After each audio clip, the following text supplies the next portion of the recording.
Hey big friends, welcome back to Rod's World TV. If you've not done so, I need you to like, comment, share, and subscribe to my channel. This is the second episode of my experience, and today I'll be talking about my educational journey. Honestly, I just want to encourage you not to give up. Don't let anybody make you feel like you're stupid or dumb. If you don't know what you want to study, continue to look around, continue to persevere, because you can make it, and my short story will encourage you. Honestly, when I started university, that's when everything went awry. I went to U of T, and all I had was my books. And I don't know what happened in my first year. In my first year, I was so excited. I graduated high school with a 97 average, so I was ready. I thought I was ready. But when I reached at campus on day one, the professor said, look to your left, look to your right.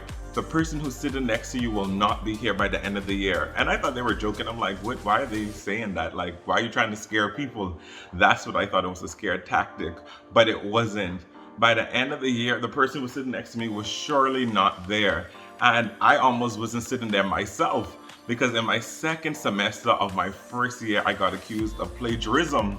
And I don't know how it happened. Okay, I did know how it happened, because I used to go on Facebook and look for notes, because that was in the times where people used to have the groups, the class groups, and you can go on and you can write discussion questions, share your notes, and just be able to interact with people in the program. Because when you go to a big school, you don't really get to make friends, or it's harder to make friends because it's so big. So you have to utilize the different apps and the different websites that can help you. So I never knew that taking quotes and stuff off of Facebook will count as plagiarism, and how to use site plagiarism. And you have to upload all your papers and to turn it in.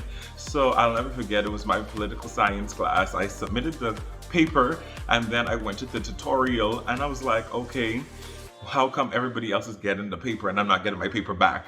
And then the TA comes to me and was just like, Short, I need to see you at the end of the class. And I was like, oh my God, something is going on. And I was like, God, I don't know what I did, but this is not a good sign. So she met with me after class, and she's like, honestly, your paper got flagged for plagiarism. And I was so nervous, because I'm like, I did not do it intentionally. I know I looked around to try to get resources, and I know I didn't cite things properly. It was my first year. So I was like, I don't know what to say. I don't know what to do. I had to meet with my guidance counselor and advisor at the time. And she was just like, you're gonna have to meet with the dean and go before the court, and you tell the dean your case and you say whether you plagiarized or not. I was nervous. Like, I went in my suit. I was afraid to tell my parents, because I didn't want my parents to know that I was struggling in school at the time. And this was just one course. This was the first time in my life I was seeing C's, D's, E's, and F's. And I was like, God, I don't know what I'm doing wrong. I'm used to only saying A's and B's, but this ain't it. This ain't me. Like, you need to come through. Like, what's really going on, God? Like, you need to help me out. So I went before the dean. I'll never forget, I went before him, and I was just like, I had to meet with the professor too, and I told him it wasn't my fault, and he was just like, let the dean know your story and see what happens. So I went to meet with the dean, and I was like, sir, I don't know what happened. I don't know. You guys say I plagiarized, so I have to accept the consequences of it. Like, I didn't try to argue and be like, I didn't plagiarize, because if they said that, they had the breakdown of, you got this information from this site, you got this information from here, so this is it. So I was just like, okay, if you guys say it's plagiarism, I apologize. I promise I'll never do it again. And I was sincere, because honestly, like, I wanted to be successful. I didn't know what I wanted to study at the time, so I was in every type of course. I was in psychology, sociology, philosophy, religion. Like, I was taking a lot of different courses to see where I would end up. And the dean looked at me, he was like, honestly, I can see that you're sincere. I am going to give you a penalty, and we're going to taint your file. If you get in any more problems whilst you're here, you're going to be expelled. So I was just like, okay, no problem. I have a second chance.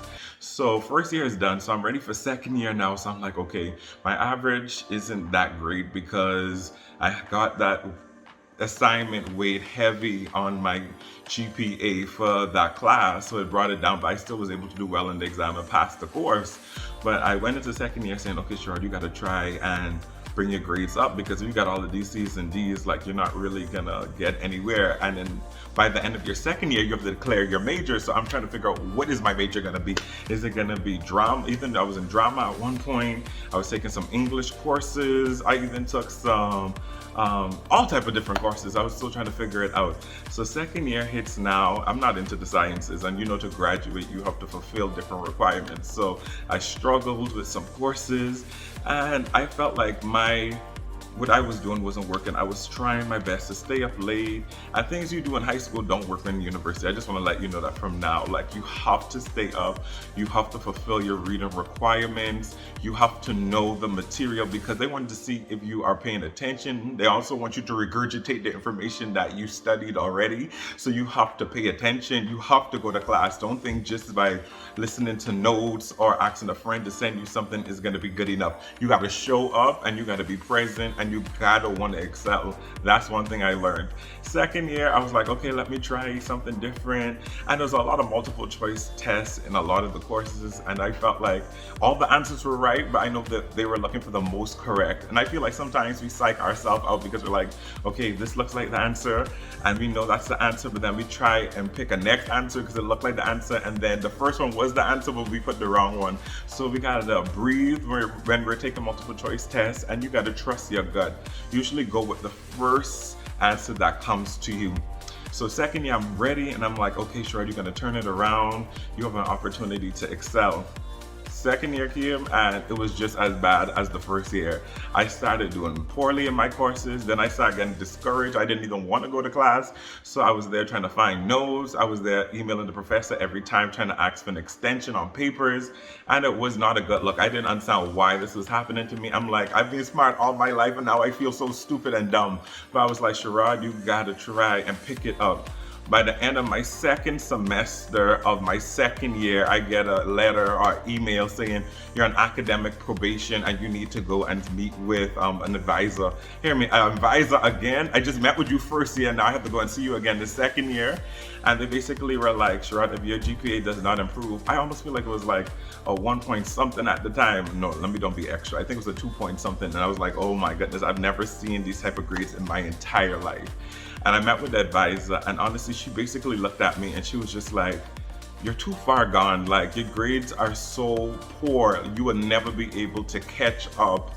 She was just like, I don't know what you're gonna declare as your major, but you are not gonna make it anywhere. Like, you might as well just give up.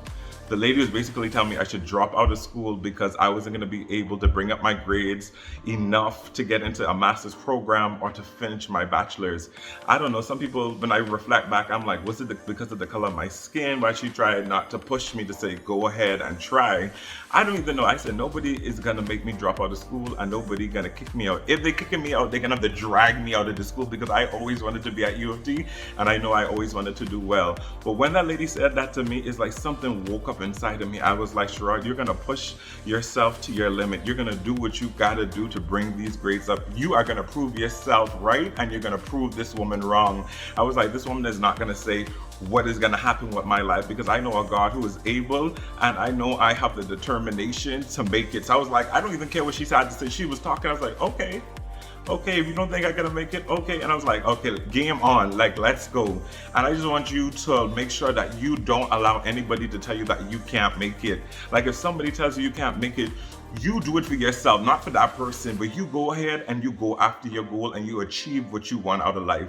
So now I'm like, third year is coming, I'm like, I got this. I'll never forget, I had a course with a young lady, one of my big friends, Taylor. She messaged me on Facebook and she was just like, I'm in a lot of your courses and we're gonna be best friends. And honestly, it was like a match made in heaven. I had to thank God for my angel, because we went into every course and we killed it.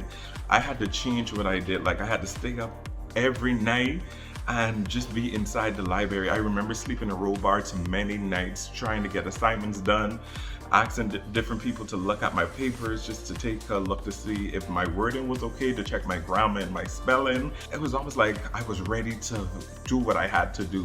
And I started to see A's and B's, and I was just like, oh my goodness, like, this is possible, like, this is attainable, I can do well, I can make it.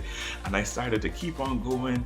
And I remember even taking like my toothbrush to school. Sometimes sometimes I would sleep somewhere at school just to make sure that I was there for a test and exam, and I showed up to classes. I was not doing that previously, but I made sure that I was at every class, because I'm like, Sherrod, like if you want to make it, you're gonna have to put in this work. I had to start taking summer courses, and I actually had to do an extra year. So what I want to encourage you to know that if you don't make it in 4 years and you need more time to get where you need to get, do it. Don't make it seem like, okay, I have to be here later. Or if you want to go back to school later in your life, go ahead and do it, because you can do it. Once you have your mind set and you put in the work, all things are possible. So when I tell you third year, my GPA went way up. I started seeing A's and B's like I said previously. Fourth year, I started going ham, and it was just like my grades went up again. Fifth year, like with the help of Taylor and like pushing myself, like I shut it down in fifth year, and I was able to graduate. And when I tell you, I started to look, because I'm like, honestly, God, you helped me to get all of these A's and B's. I'm not stopping here. I'm going to do my master's. And so what I decided to do was look for programs that really look at your last 2 or 3 years. And my GPA was so high at the time, so I know that I would be able to get into a program. So I went out and I was able to apply for my master's at McMaster's in labor relations, basically looking at employment law, looking at health and safety in the workplace, looking at some HR, different courses. So I was like, this is what I'm going to do. And I was able to go there and excel. So I say all of that to say I was able to get my bachelor's in world religion and equity studies from U of T and achieve my master's. It was not easy. I'm not going to tell you that I didn't cry some nights. I definitely binge eat. Like I'm an eater when I'm stressed. I'm a stress eater. I gained like 30 or 40 pounds throughout the process. My weight was up and down. Some days I felt depressed and down, especially hearing different people say you're not gonna make it. And I was just like, I'm gonna do this for myself. I'm gonna do this for my family. They invest so much to encourage me, and I felt like I wanted to show people that you can be successful, you can set your goal, and you can make it to the end of your goal. So I hope you're encouraged by listening to my story. School is not easy. You're gonna have to put in that work. You're gonna have to have a lot of late nighters. You're gonna have to sometimes find different people to help to tutor you, but you got to do whatever is necessary. If you want to get to your goal, do not allow nothing to stand in your way. And that's what I want you to know. I want you to believe it, and you can achieve everything. Stay in your lane. Do not watch other people, because sometimes we see people finishing their programs, but you don't know their story. One thing my dad always says, if you don't know my story, don't judge me. So until you hear my full story, don't judge me. And I want you to have that same principle when it comes to other people.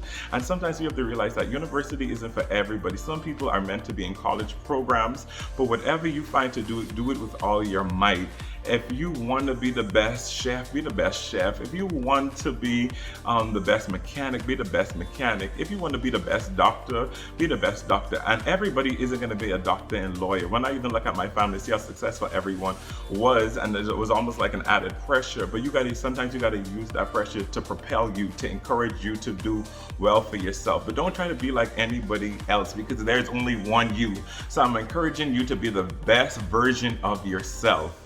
Please don't forget to like, comment, share, and subscribe to my channel. Thank you.